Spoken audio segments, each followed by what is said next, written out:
नमस्कार, मेरा नाम आशुतोष वैष्णव है और आज आपने जो टॉपिक देखा होगा अपोहा प्रणाली। जी हाँ, हम राजस्थान के अपोहा प्रणाली की बात करेंगे जिसमें हमारे राजस्थान की नदियाँ आती हैं। राजस्थान में जल कहाँ से आता है, नदियों में जल कहाँ से आता है। कल हमने मानसून की चर्चा करी थी। वर्षा ऋतु का जल राजस्थान में आता है। कहाँ कहाँ से आता है आपने देखा होगा। भारत का जो नक्शा है, भारत के एक तरफ है अरब सागर, दूसरी तरफ है बंगाल की खाड़ी।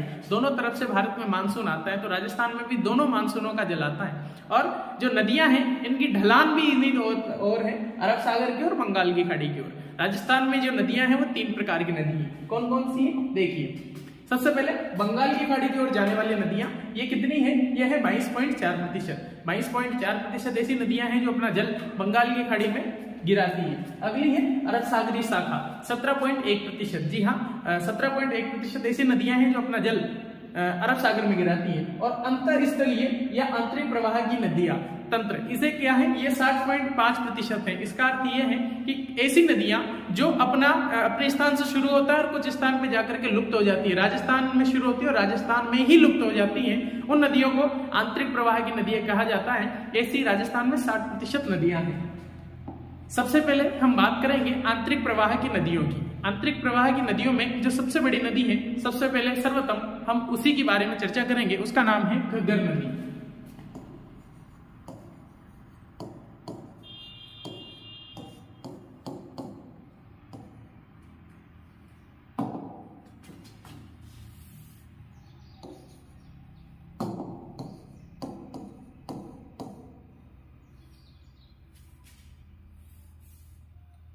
घग्गर नदी का अन्य नाम क्या है, इस बारे में हम चर्चा करेंगे। इस नदी को, क्योंकि ये राजस्थान से पहले एक बार समझ लेंगे, मैं नक्शा बना करके आपको इस घग्गर का थोड़ा जीवन परिचय बता देता हूँ। आपके इस नक्शे से बिल्कुल ध्यान में रह जाएगा, बाद में फिर चर्चा कर लेंगे।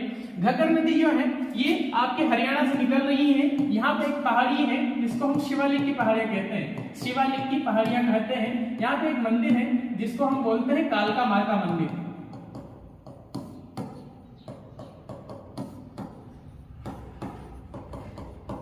कालका माता का मंदिर, ये शिवालिक की पहाड़ियों के अंदर कालका माता का मंदिर है। यहाँ से घग्गर नदी निकल रही है और आपके राजस्थान में प्रवेश कर रही है। ये जब राजस्थान में प्रवेश करती है तो यहाँ पे एक स्थान है जिसको हम बोलते हैं टिब्बी। ये टिब्बी तहसील है और यहाँ जो गांव है उस गांव का नाम है, लिख लीजिएगा, तलवाड़ा। मैं आपको आराम से लिखवा दूंगा, एक बार समझ लीजिएगा इस नदी के, घग्गर नदी के बारे में। इसका नाम है नट नदी, मृत नदी। इसका नाम मृत नदी क्यों है, इसका नाम नट नदी क्यों है और इसे राजस्थान का शोक क्यों कहा जाता है, इस बारे में हम चर्चा कर रहे हैं। राजस्थान में शिवालिक, हरियाणा के शिवालिक की पहाड़ियों से यह नदी निकल रही है और टिब्बी तहसील तलवाड़ा गांव से राजस्थान में प्रवेश करती है। जैसे ये राजस्थान में प्रवेश करती है तो इसमें 2 सभ्यताएं पाई जाती हैं। एक का नाम है कालीबंगा, एक का नाम है पीलीबंगा। कालीबंगा और पीलीबंगा। मैं पेन चेंज कर लेता हूँ, किसी ने कहा कि पेन दिख नहीं रहा है सर। ये कालीबंगा और पीलीबंगा, एक इसमें दुर्ग भी है। यहाँ पर एक दुर्ग है, दुर्ग का नाम है भटनेरगढ़। जी हाँ, राजस्थान का सबसे पुराना किला माना जाता है। ये वही किला है जिसमें रीट से 2015 और 16 की रीट में एक क्वेश्चन आया था कि राजस्थान का ऐसा दुर्ग कौन सा है जिसमें हिंदू महिलाओं के साथ में मुस्लिम महिलाओं ने भी जौहर किया था। जी हाँ, ये भटनेर दुर्ग वही दुर्ग है जहां पर राजस्थान का सबसे पुराना किला माना जाता है, सबसे पुराना दुर्ग माना जाता है और हिंदू महिलाओं के साथ में मुस्लिम महिलाओं ने भी जौहर किया था। भटनेर का किला है। जेम्स टोड ने जिस दुर्ग के लिए कहा है कि इतना ज्यादा सुरक्षित किला, इतना ज्यादा मजबूत किला मैंने अपने जीवन में नहीं देखा है, वो भटनेरगढ़ किला था। आगे ये चलती है, यहाँ पे लुप्त हो जाती है। ऐसा कहा जाता है कि ये नदी यहाँ पर लुप्त हो जाती है थोड़ी आगे चल करके, लेकिन जब भारी मात्रा में शिवालिक में बारिश होती है तब ये नदी आगे तक जाती है और आपके बीकानेर में एक स्थान है अनूपगढ़। यहाँ अनूपगढ़ से बाहर निकलती है और आपके पाकिस्तान तक चली जाती है। और जब ये पाकिस्तान में जाती है तो यहाँ एक स्थान आता है जहाँ ये लुप्त होती है, उसको बोलते हैं फोर्ट अब्बास। फोर्ट अब्बास तक ये जाती है। इसको अंतरराष्ट्रीय नदी भी कहा जाता है। इसके जो नट नदी क्यों कहते हैं, क्योंकि ये यहीं पे लुप्त हो जाती है। वर्तमान में ये नदी नहीं दिखती है। बारिश के समय ये दिखती है, बाकी नहीं दिखती है, बारहमासी नदी नहीं है। तो ये थोड़े से आती है, रुक जाती है, नट की तरह काम करती है। कभी आती है तो पाकिस्तान तक चली जाती है, कभी आती है तो बीकानेर तक जाती है, और कभी आधे रास्ते में रह जाती है। शिवालिक की पहाड़ियों से निकलती है, अंतरराष्ट्रीय नदी कहा जाता है। आइए इसके बारे में हम व्याख्या से लिखते चलते हैं। लिखिए सबसे पहले तो इसके उपनाम। घग्गर नदी को व्हाइट पेन में ले लेता हूं। लिखिए घग्गर नदी को नट नदी, मृत नदी, सरस्वती,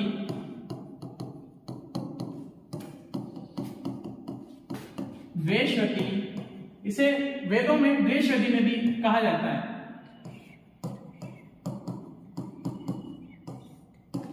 अंतरराष्ट्रीय नदी,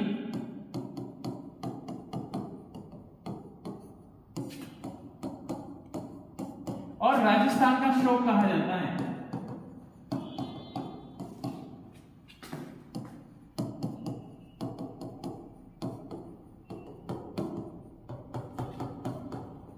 लिखिए,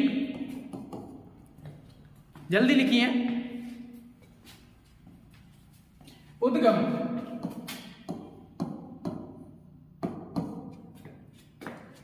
यह नदी शिवालिक की पहाड़ियों में स्थित कालका माता मंदिर,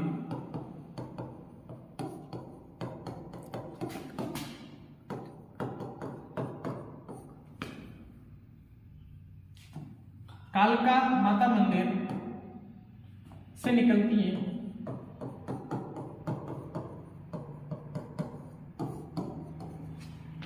वह हरियाणा की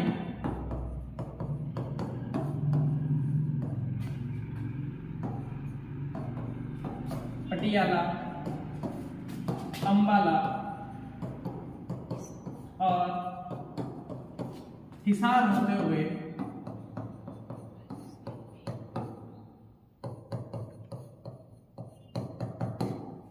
राजस्थान में प्रवेश करती है।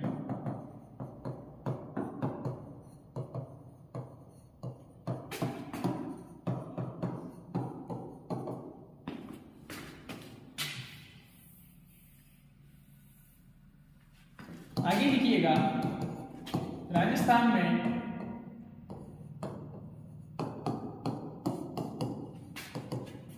टिब्बी तहसील,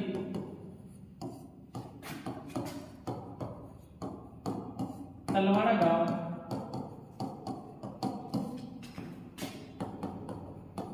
टिब्बी तहसील के तलवाड़ा गांव, जिला हनुमानगढ़ से प्रवेश करती है।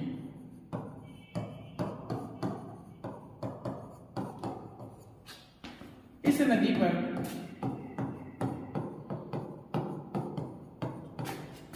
राजस्थान की प्राचीन सभ्यता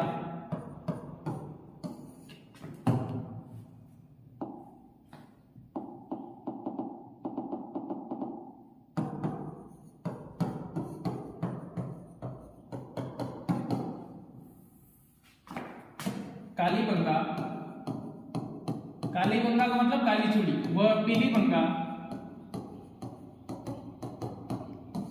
सभ्यता, प्राचीन सभ्यता कालीबंगा व पीलीबंगा सभ्यता स्थित है।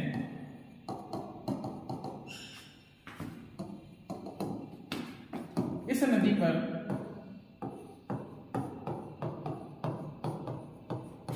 राजस्थान का सबसे प्राचीन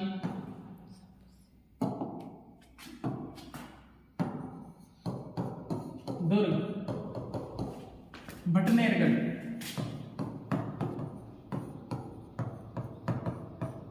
इसे हम हनुमान किला भी कहते हैं।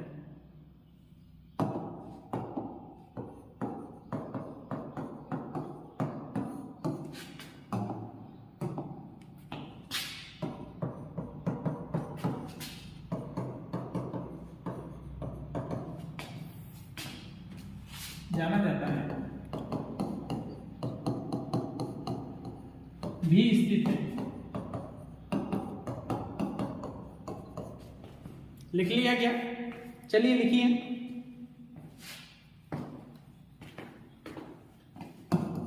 आंतरिक प्रवाह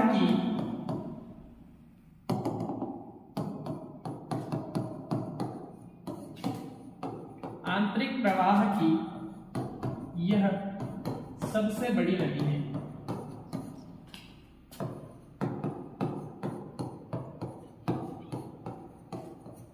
लिखिए, आंतरिक प्रवाह की यह सबसे बड़ी नदी है। यह लगभग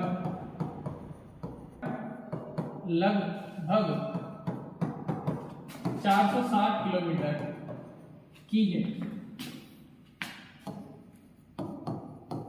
आंतरिक प्रवाह की सबसे लंबी नदी आपकी घग्गर नदी है, अंतरराष्ट्रीय नदी कहते हैं, लगभग 460 किलोमीटर। इसके प्रवाह को, ये प्रश्न आ चुका है रीट में, याद रखिएगा, रीट में प्रश्न आ चुका है। इसके प्रवाह को या घग्गर नदी के प्रवाह को क्या कहा जाता है? इसके प्रवाह को या इसके प्रवाह क्षेत्र को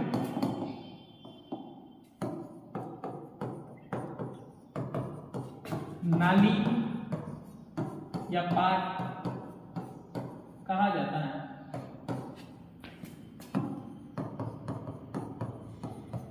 इसके प्रवाह क्षेत्र को नाली या पाट कहा जाता है। आपने उतार लिया होगा, एक बार इस नक्शे को भी आप अच्छी तरीके से बना लीजिएगा। ये आपके शिवालिक की पहाड़ियों से निकल रही कालका माता मंदिर के यहाँ से टिब्बी तहसील में तलवाड़ा गांव में प्रवेश कर रही है। कालीबंगा और पीलीबंगा सभ्यता यहाँ पर स्थित है और भट्टेरगढ़ किला आपके यहाँ पे स्थित है। और यहाँ पर बीकानेर में होते बीकानेर के अनूपगढ़, यहाँ पर है अनूपगढ़ से आगे निकल रही और फोर्ट अब्बास पाकिस्तान पाक के यहाँ पे ये लुप्त हो जाती है। इसका भी एक स्क्रीनशॉट आप ले लीजिएगा। अब एक छोटी सी नदी की ओर हम चर्चा करेंगे, जिसका नाम है कांकली नदी। कांकली नदी, इस कांकली नदी को मसूरदी नदी भी कहते हैं।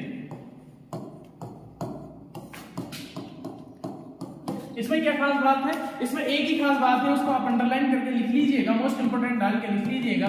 राजस्थान की आंतरिक प्रवाह की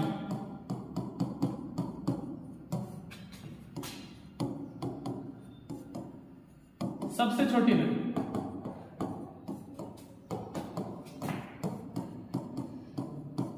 कहां से निकल रही है? उद्गम कहां है इसका?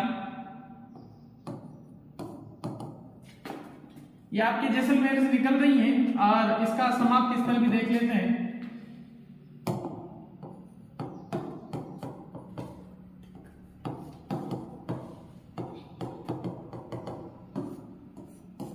राजस्थान की आंतरिक प्रवाह की सबसे छोटी नदी है और इसका उद्गम कहां से है और ये कहां जा रही है, इस बारे में हम चर्चा करते हैं। कोठारी गांव जैसलमेर, पेन चेंज कर लेता हूं, कह रहे हैं कि पेन में दिक्कत आ रही है।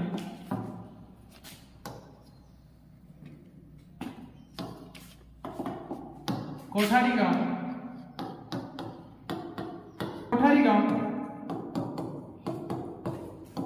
कहां है ये कोठारी गांव? सर ये है जैसलमेर में। समाप्ति स्थल कहां है, ये लुप्त कहां होती हैं? तो भुज झील में।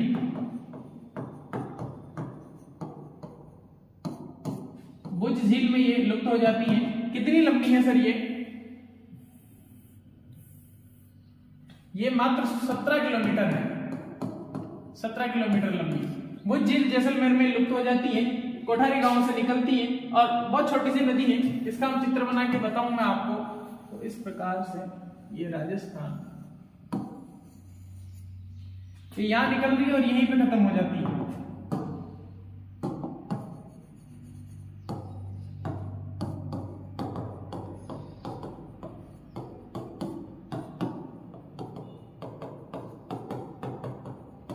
याद रखने वाली चीज एक ही है कि ये 17 किलोमीटर लंबी और आंतरिक प्रवाह की सबसे छोटी नदी है। हमने दो नदियों के बारे में चर्चा करी है, एक तो घग्गर नदी जिसको मृत नदी भी कहा जाता है, पाकिस्तान में से हकरा कहा जाता है, ये ध्यान रखिएगा। पाकिस्तान में जो आपकी घग्गर नदी है लिख लीजिएगा हकरा।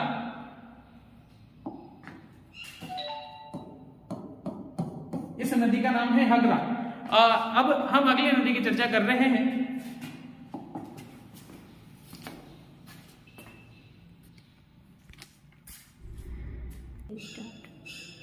इसके बाद हमारी कांतली नदी, रूपारेल नदी, बाणगंगा नदी आदि नदियां बाकी हैं। इनको हम अगले वीडियो में लेंगे, ज्यादा वीडियो लंबा नहीं बनाएंगे, छोटा वीडियो रहेगा, लेकिन इसमें काम की चीजें सारी आ जाएगी। आपने सब कुछ पढ़ लिया है, घग्गर नदी के बारे में पढ़ लिया है, आपने कांतली नदी की, कांकनी नदी के बारे में पढ़ लिया। कांतली भी नदी है और कांकनी भी नदी है, कंफ्यूज नहीं होना है दोनों में। कांतली कौन सी, कांतली हम कल पढ़ेंगे। आज के लिए इतना ही, बहुत बहुत धन्यवाद।